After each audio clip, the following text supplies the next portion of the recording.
Ito guys, nakita ko lang nasira mula sa alkansya. Ngayon may alkansya ko dito, 3 buwan mahigit na ipon mula sa pagmo-move it. Mga kita ko sa move it. So, ayan, 3 buwan mula October. So, ngayon January. So, kailangan ko buksan, baka masira yung mga papel na pera. So, masasayang lang yung ipon.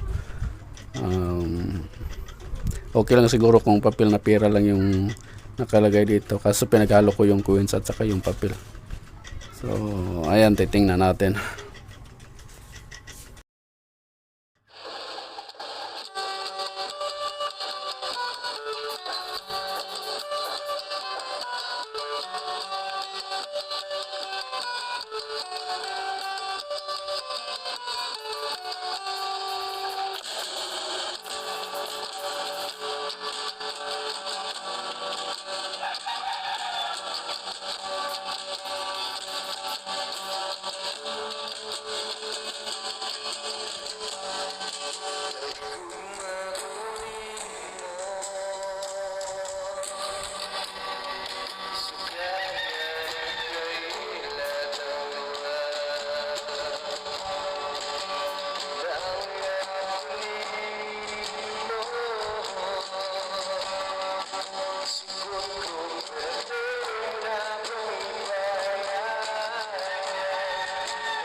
Ayan, umabot din ng 24,000. yung piso bills.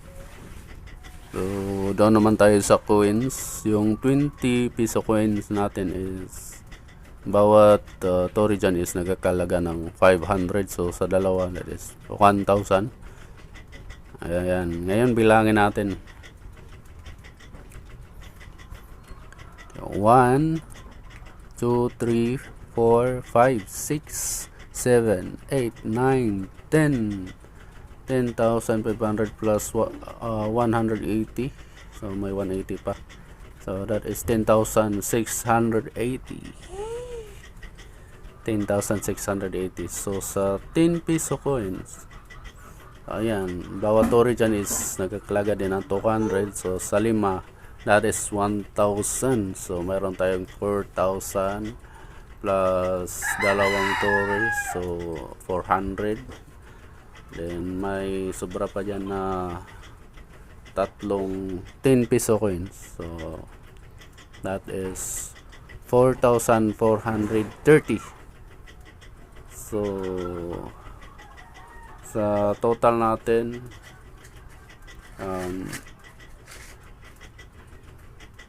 10,680 plus 4,430 plus 24,000, umabot siya ng 39,110.